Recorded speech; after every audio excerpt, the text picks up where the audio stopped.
ఇండియాలోనే #1 varicose veins hospital Avis vascular centre. శ్రద్ధలతో చేసుకోవాల్సిన పూజలు, వ్రతాలు, నోములను కూడా ఇష్టారాజ్యంగా మార్చేస్తున్నారు కొందరు సెలబ్రిటీస్. ముఖ్యంగా ఈ సిరి హనుమంతు లాంటి వాళ్ళు చేసిన వాటి మీద అయితే అనేక రకాలుగా కాంట్రవర్సీ అయితే అవుతుంది. మీరేమంటారు దీని మీద? బేసిక్గా ఏంటంటే మీరు అన్నారు కదా, ఇన్ఫ్లుయెన్సర్స్ అంటే ఇన్ఫ్లుయెన్స్ చేసేవాళ్ళే కదా. ఇట్లాంటి సెలబ్రిటీస్ ఎవరైతే ఉన్నారో ఆ పిలిచే ప్రాసెస్లో ఏంటంటే రిటర్న్ గిఫ్ట్స్ ఏవైతే ఉంటాయో వాటికి అట్రాక్ట్ అయ్యి కూడా వెళ్ళిపోతారు జనాలు.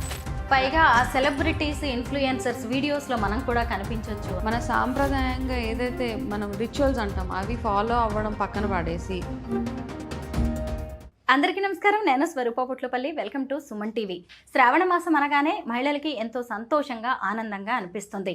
భక్తి శ్రద్ధలతో చేసుకోవాల్సిన పూజలు, వ్రతాలు, నోములను కూడా ఇష్టారాజ్యంగా మార్చేస్తున్నారు కొందరు సెలబ్రిటీస్. బిగ్ బాస్ ఫేమ్ అయిన సిరి హనుమంతు తన బాయ్ ఫ్రెండ్తో వరలక్ష్మి వ్రతం చేసుకోవడం, అలాగే కొంతమంది ఇన్ఫ్లుయెన్సర్స్ వెస్ట్రన్ డ్రెస్సులతో పూజలు చేయడం అనేది కూడా విమర్శలకు దారితీస్తోంది. ప్రస్తుతం నాతో పాటు ఉన్నారు spiritual healer, Vedic nutritionist Vanaja Ramasetti గారు. ఆవిడతో మాట్లాడి ఈరోజు ఈ సెలబ్రిటీస్ వైఖరి గురించి అనేక విషయాలు తెలుసుకుందాం. నమస్తే వనజ గారు. నమస్తే అండి. మీరు కూడా చూస్తూ ఉన్నారు కదా, అసలు సోషల్ మీడియాలో ఎక్కడ చూసినా కానీ ఇన్ఫ్లుయెన్సర్స్ వీడియోసే కనిపిస్తున్నాయి. వాటిని చూసి మనం ఏం నేర్చుకోవాలి? ముఖ్యంగా ఈ సిరి హనుమంతు లాంటి వాళ్ళు చేసిన వాటి మీద అయితే అనేక రకాలుగా కాంట్రవర్సీ అయితే అవుతోంది. మీరేమంటారు దీని మీద? బేసిక్గా ఏంటంటే మీరు అన్నారు కదా, ఇన్ఫ్లుయెన్సర్స్ అంటే ఇన్ఫ్లుయెన్స్ చేసేవాళ్ళే కదా. సో పాజిటివ్ ఇన్ఫ్లుయెన్స్ ఉంటుంది, నెగిటివ్ ఇన్ఫ్లుయెన్స్ ఉంటుంది మనకి. సో వీళ్ళందరూ ఏం చేస్తున్నారంటే ఇప్పుడు చూస్తుంటే లాస్ట్ ఫ్యూ ఇయర్స్ నుంచి చూస్తే ఏదైనా ఒక పండగ వచ్చిందనుకోండి, ఇంకా ఎస్పెషల్లీ ఆడవాళ్ళకి రిలేటెడ్ ఫెస్టివల్ ఏదైనా ఉంది అంటే ఫస్ట్ మనకి ఈ వరలక్ష్మి వ్రతమే. సో ఆ వరలక్ష్మి వ్రతంకి ఒక 2 months ముందు నుంచే స్టార్ట్ అవుతాయి కదా ఇవన్నీ. ఎట్లా చేసుకోవాలి పండగ, ఏమేమి కొనుక్కోవాలి, ఎంత ఫ్యాన్సీగా కొనుక్కోవాలి, ఎంత డబ్బులు ఖర్చు పెట్టాలి, ఈ ప్రాసెస్ అంతట్లో ఏమవుతుందంటే ఒకప్పుడు ఏంటంటే ఆడవాళ్ళకి ఒక అడ్జస్ట్మెంట్ ఉండేది. నాకున్న దాంట్లోనే నేను చేసుకుంటాను అన్న ఒక సాటిస్ఫాక్షన్, అందులోనే కంటెంట్మెంట్ అంటాం, అదే సాటిస్ఫైయింగ్గా ఉండేది అనమాట. ఒక కలశం పెడతాను, ఒక బ్లౌజ్ పీస్ పెడతాను, వచ్చిన వాళ్ళకి తాంబూలం ఇచ్చి పంపించేస్తాము. భక్తిగా, శ్రద్ధగా మనం వంటలు అవి చేసేసి వాటెవర్ నైవేద్యాలు మనకి ఎంత పాసిబిలిటీ ఉంటే అంత చేసి అమ్మవారికి పెడతాం. అది అక్కడ వరకే పరిమితం చేయాల్సింది. ఈ మధ్య ఏంటంటే డెకరేషన్ మీద ఎక్కువ షిఫ్ట్ అయిపోయింది. పూజ కంటే ఎక్కువ డెకరేషన్ వైపుకి మన మైండ్ షిఫ్ట్ అయిపోయింది. మీరు అన్నట్టుగా ఈ బిగ్ బాస్ ఫేమ్ ఎవరైతే ఉందో, ఇప్పుడు ఏంటంటే నార్మల్గా వరలక్ష్మి వ్రతం అంటే ఏంటంటే ఆడవాళ్ళందరూ వాళ్ళ భర్త సుఖంగా బాగుండాలి, ఆరోగ్యంగా ఉండాలి అని చేసుకునే పూజలో ఫస్ట్ ఆఫ్ ఆల్ ఇక్కడ ఉన్న బ్యాడ్ ఏంటంటే ఒకటి లివ్ ఇన్ రిలేషన్ ఒకటే. ఇప్పుడు ఆల్రెడీ ఆ లివ్ ఇన్నే యాక్సెప్ట్ చేసేయాల్సిన పరిస్థితి వచ్చేసింది మన దాంట్లో, సౌత్లో కానీ ఇండియాలో కానీ. ఒకప్పుడు ఆ కాన్సెప్ట్ అన్నది ఎక్కడ లేదు కదా మనకి.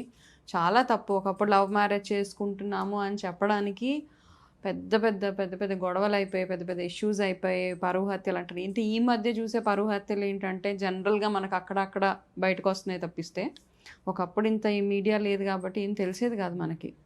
ఎన్నో సాక్రిఫైజెస్ ఉండేవి. లవ్ మ్యారేజెస్ని వదిలేసుకొని పేరెంట్స్ చెప్పిన మ్యారేజెస్ చేసుకోవాలి, అట్లాంటి కాన్సెప్ట్ నుంచి మనం లివ్ ఇన్ రిలేషన్స్ని యాక్సెప్ట్ చేయాల్సిన పరిస్థితి.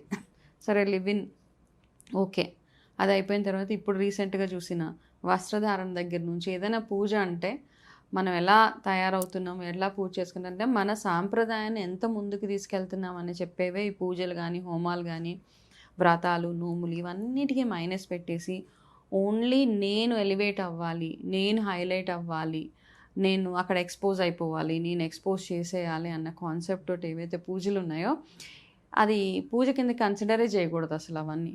మనం కూడా నిజంగా, ఎందుకంటే ఎవరైనా తప్పు అని చెప్పేవాళ్ళు తక్కువైపోయారు, ఇప్పుడు వినేవాళ్ళు కూడా లేరు.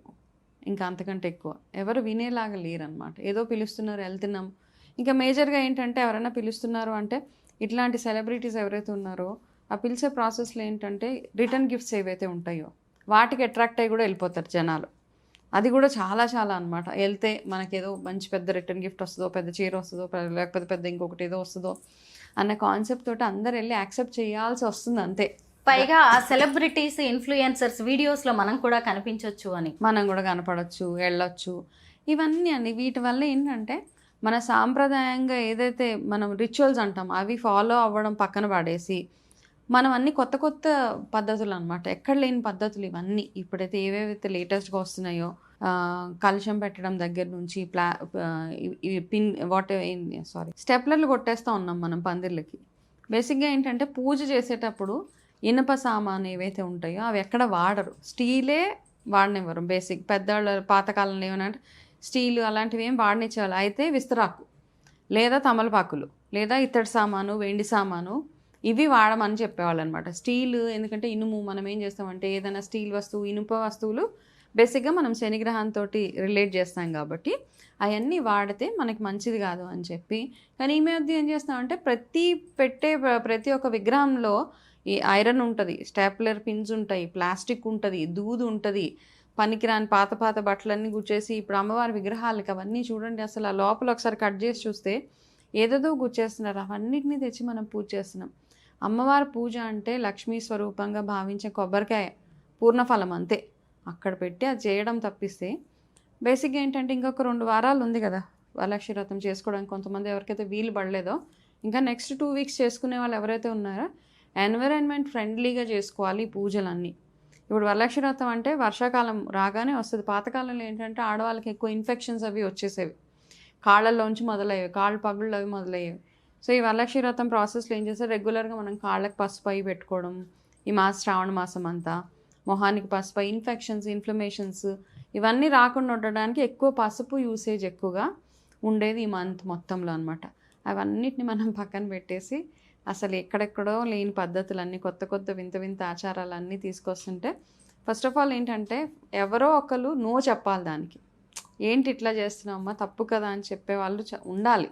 ఇప్పుడు అట్లా ఉంటేనే మన సాంప్రదాయాన్ని మనం ముందుకు తీసుకెళ్ళగలుగుతామని నా ఉద్దేశం అండి. వనజ గారు, ఖచ్చితంగా మనం ఈ పూజలు అనగానే డ్రెస్సింగ్ గురించి మాట్లాడుకోవాలి. మన ఇంట్లో ఒక పూజ జరుగుతున్న, పేరంటమైన, శుభకార్యమైన, పండగైనా మనం సంప్రదాయ బట్టలు కొనుక్కుంటాము, వేసుకుంటాం. ఈ సెలబ్రిటీస్ ఇష్టం వచ్చినట్టుగా స్లీవ్లెస్ కావచ్చు, లేదంటే లో నెక్ బ్లౌజులు, చీరలు కట్టుకునే విధానం కూడా చూడండి మొత్తం ఎక్స్పోజ్ చేయడమే అనమాట. మామూలుగా అసలు ఈ వరలక్ష్మి వ్రతం కావచ్చు, శ్రావణ మాసం పూజలు అంటే అమ్మవారి స్వరూపంగా మనం ఆడవాళ్ళని చూస్తాం. మరి ఇలాంటి డ్రెస్సింగ్ చూసి ఎవరు ఏం నేర్చుకోవాలి? ఇలాంటి డ్రెస్సింగ్స్ బేసిక్గా ఏంటంటే అమ్మా, ఇది నార్మల్గా ఎవరు చూసినా ఇప్పుడు పండగలకి డ్రెస్సింగ్ అనే కాదు, ఈ మధ్య ఆడపిల్లలు ఎక్కడ చూసినా ఎంత ఎక్స్పోజ్ చేస్తే అంత మంచిది అంటే అంత హైలైట్ అవుతామన్న ఒక కాన్సెప్ట్. బేసిక్గా ఏంటంటే కోపం వస్తుంది చాలామందికి, మనం తిడితే కోపం పడే ఆడపిల్లలు చాలామంది ఉంటారు. ఏంటంటే మనకు సెల్ఫ్ రెస్పెక్ట్ అని మాట్లాడుతూ ఉంటారు. సెల్ఫ్ రెస్పెక్ట్ ఫస్ట్ ఎక్కడొస్తుందంటే మనం కవర్ చేసుకోవడంలో సెల్ఫ్ రెస్పెక్ట్. అక్కడ నుంచి మీ సెల్ఫ్ రెస్పెక్ట్ రావాలి. అంతేగాని ఎవరో మనల్ని తిట్టినప్పుడు మనకి కోపం వచ్చేసి నాకు చాలా సెల్ఫ్ రెస్పెక్ట్ ఎక్కువ అని మాట్లాడుతూ ఉంటారు. అది సెల్ఫ్ రెస్పెక్ట్ కాదు. First try to cover yourself properly. మీ వస్త్రధారణ సరిగ్గా ఉంటే ఆడవాళ్ళు ఏంటి ఎంత క్లోజ్డ్గా ఉంటే అంత హుందాగా ఉంటారు, అంతే చూడ్డానికి. అప్పుడే మీరు అట్రాక్టివ్గా ఉంటారు. మిమ్మల్ని చూసి అవతల మనిషికి మర్యాద కలగాలి. అవతల మనిషికి మీతో ఒక మాట మాట్లాడాలంటే 1-2 సార్లు ఆలోచించాలి. అంతేగాని మీరు ఇష్టం వచ్చినట్టు ఎక్స్పోజ్ చేసేసి, అండ్ ఎస్పెషల్లీ ఇలా వ్రతాలు అయినప్పుడు ఎనీ డే మనం ఏదైనా ఒకసారి డ్రెస్ వేసుకున్నాము అంటే దాన్ని మనం ఈజీగా క్యారీ చేసుకునేలాగా ఉండాలండి. ఫస్ట్ నా concept. Anybody for that matter, ఎవరైతే మన సాంప్రదాయానికి కట్టుబడి ఉంటారో ఒక డ్రెస్ వేసుకున్నామంటే నేను కూర్చుంటే నాకు వెకిలిగా ఉండకూడదు, నాకు అన్కంఫర్టబుల్గా అనకూడదు. ఎక్స్పోజింగ్ చేసే బట్టలు వేసుకొని దాన్ని 24 గంటలు పైకి కిందకి లాక్కొని కూర్చో అంటే it is unnecessary attention seeking attitude తప్పిస్తే. అండ్ అది సాంప్రదాయంలో ఎక్కడుందండి అలాంటివన్నీ? బేసిక్గా ఏంటంటే మన పేరెంట్స్ నుంచి రావాలి ఆ డిసిప్లిన్ అన్నది. మనం ఎట్లాంటి వాతావరణంలో పెరుగుతున్నామో, లేక కొంతమంది ఏంటంటే పేరెంట్స్ బాగానే ఉంటారు, వాళ్ళ పిల్లలు చాలా లైట్ తీసుకుంటారు, పేరెంట్స్ని కూడా అసలు కేర్ చేయరు. అట్లాంటి పేరెంట్స్ కూడా ఇంకా వదిలేస్తారు, అబ్బా వీళ్ళకి చెప్పడం కంటే మనం నోరు మూసుకొని కూర్చోవడం బెటర్. అట్లా అయిపోయారు కదా ఇప్పుడు పిల్లలందరూ. టూ ఇండిపెండెంట్, వాళ్ళకి కావాల్సినట్టు వాళ్ళు తయారవ్వడము. అండ్ డ్రెస్సింగ్లో కూడా ఎవరు చెప్పేవాళ్ళు, డ్రెస్సింగ్ సెన్స్ కంప్లీట్గా జీరో. నిజమే. ఇవన్నీ చూస్తుంటే అసలు ఏం నేర్చుకోవాలి, వీళ్ళు నెక్స్ట్ జనరేషన్స్కి ఏం తీసుకువెళ్తున్నారు అనేది కూడా భయంగా, బాధాకరంగా అయితే అనిపిస్తోంది. 100%. మీరన్నది కరెక్టే. ఎవరో ఒకళ్ళు వీటిని అయితే ఖండించాల్సిన అవసరం ఉంది. మనం ఏ పూజ చేసినా, ఏ వ్రతం చేసినా, ఏ నోము చేసినా అది దానికి కూడా ఒక పద్ధతి ఉంటుంది. ఏ విధానంలో చేస్తున్నామో అనేది కూడా ఇంపార్టెంట్. ఆ పద్ధతిని బట్టే ఫలితం ఉంటుంది. పండితులు కూడా అదే చెబుతున్నారు. Thank you so much Vanaja గారు.